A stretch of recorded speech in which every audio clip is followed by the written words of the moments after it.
नमस्कार दोस्तों, ये बात है जब पाकिस्तान और हिंदुस्तान के बीच एक भयानक युद्ध चल रहा था, यानी भारत पाकिस्तान 1971 के भयानक युद्ध की।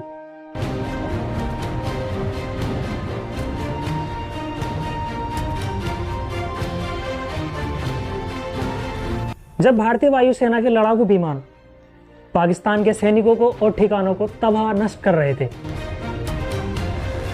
जी हाँ दोस्तों, हम बात करेंगे एक ऐसी ऐतिहासिक घटना की जिसे ना तो किसी YouTube चैनल पर दिखाया गया और ना किसी बड़ी खबर में दिखाया गया।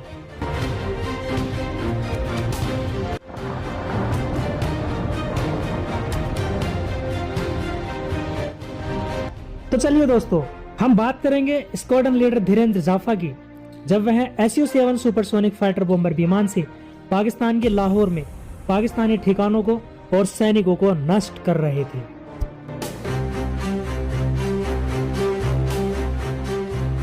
ऐसा क्या हुआ था जो उनका विमान पाकिस्तान में क्रैश हुआ और वो पाकिस्तान के किस जगह पर पहुंचे और वहां के स्थानीय जो लोग थे यानी पाकिस्तानी लोगों ने कैसे उनको देखा और कैसे उनके साथ मारपीट करी, उनके जेबों को टटोला, उनके जो उनके पास लाइटर थे, सिगरेट थी, उन सभी को किस तरीके से उन्होंने छीनने की कोशिश करी।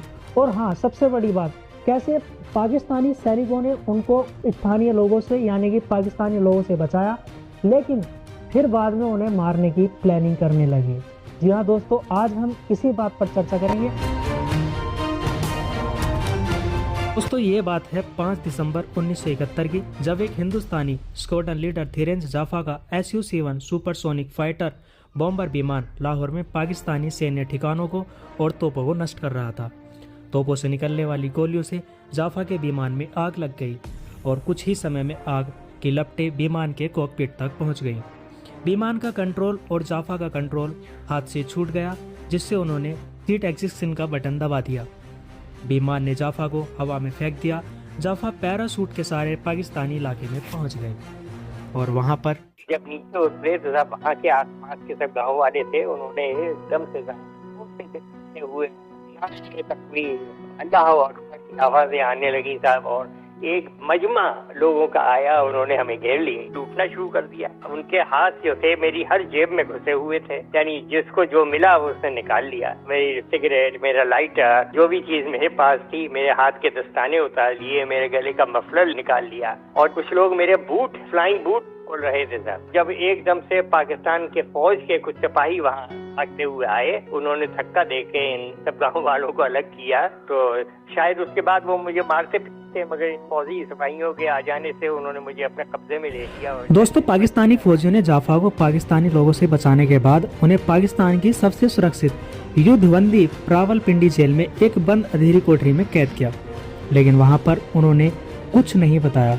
कुछ दिन बाद 25 दिसंबर को जाफा को अन्य दूसरे हिंदुस्तानी फौजियों से मिलवाया गया।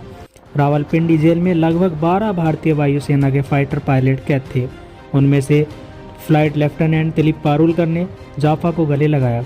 जाफा ने बताया कि कुछ देर बाद जेल के प्रमुख उस्मान हामिद जी वहां पर आए। शासन में तो वो बड़े अपने सख्त थे और हर चीज बहुत अच्छी तरह से चलाते थे, मगर बड़े अच्छे इंसान भी थे उस्मान साहब। और उन्होंने, क्योंकि 25 दिसंबर था जब हम लोग सब साथ में थे और सब हंस बोल रहे थे और एक दूसरे को गले मिल रहे थे, उस समय उस्मान साहब आए और उनके पीछे पीछे सिपाही लोग केक और चाय लेकर सब हाजिर हुए। उन्होंने कहा कि आज क्रिसमस का दिन है, आप लोगों में 1-2 क्रिश्चियन भी हैं, तो मैं कहा कि क्रिसमस की बधाई आप लोगों को दी जाए। तो साहब क्रिसमस का केक काटा गया और साहब उन्होंने, हम सब लोगों ने एक साथ फिर चाय वाय पी। बाद में जब उन्होंने कहा साहब अब वक्त हो गया है आप लोग अपने अपने सेल में वापस चलने का, तो हमने कहा साहब जरा 2 मिनट दिए जाए। तब हमारे से बनी कोहलो साहब थे, विंग कमांडर बनी कोहलो उस समय, तो उन्होंने कहा कि अभी रुक जाइए, वो सबसे सीनियर भी थे, कहा कि हम पहले नेशनल एंथम गाएंगे।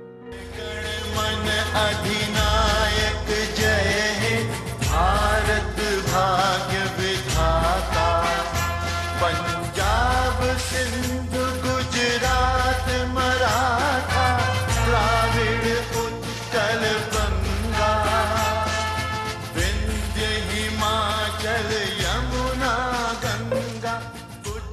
खत्म होने के बाद भी वे लोग लगभग 8 से 9 महीने तक वहीं बंद रहे।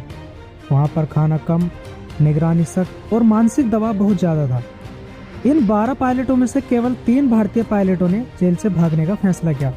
उनका मानना था अगर रिहाई नहीं मिल रही तो हमें खुद आज़ाद होना पड़ेगा। योजना बहुत खतरनाक थी। जेल की दीवार में सुरंग बनाना, रात में बाहर निकलना और अफगानिस्तान की ओर भागना। ना तो उनके पास औजार थे और ना नक्शा, बस एक चीज़ थी, वो थी हिम्मत। उन्होंने चुपचाप व्यवस्था बनाकर वे तीनों जेल के 4 नंबर कमरे में पहुंच गए। यह कमरा दीवार के कोने में था जहां से सुरंग बनाना संभव था। इस कमरे में वे करीब 50 से 60 दिन तक रहे। कांटे, चम्मच, लोहे के टुकड़ों से देर रात धीरे धीरे सुरंग खोदना स्टार्ट कर दी। उन्होंने मिट्टी को कपड़ों में तथा जो कार्टून उनके पास रहते थे उन बॉक्सों में भरना स्टार्ट कर दिया।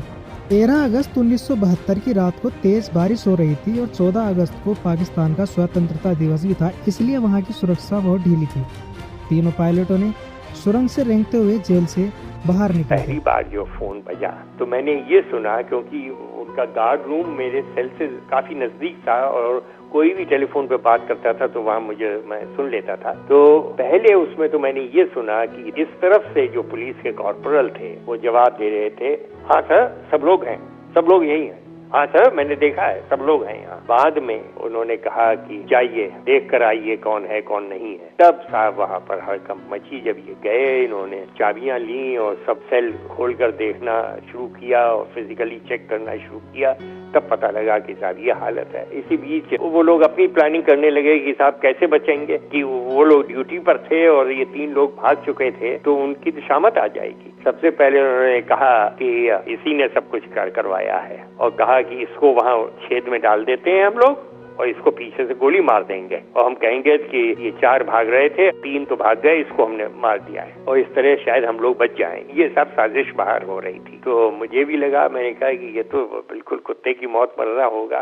तो मैंने भी साहब भगवान को याद किया खड़े होकर। मैंने कहा क्या माजरा है कि आपने वहाँ तो बचा लिया मुझे मैदान जंग में और यहाँ मरवा देंगे आप। उसके बाद साहब एकदम से जब मैं ऐसे ही खड़ा हुआ सोच रहा था कि एकदम से फिर से घंटी जोर से बजी टेलीफोन की और उनमें से एक आदमी फिर भाग कर गया और जब उससे कहा कि देख लिया कितने लोग हैं वहाँ पर, तो उसने कह दिया हाँ सर बाकी सब हैं यहाँ, बस 3 ही लोग भागे हुए हैं और बाकी सब हैं यहाँ। एक बार उसने कमिट कर दिया तो उसके बाद तो साहब फिर मुझे मारना मुमकिन नहीं था उन लोगों के।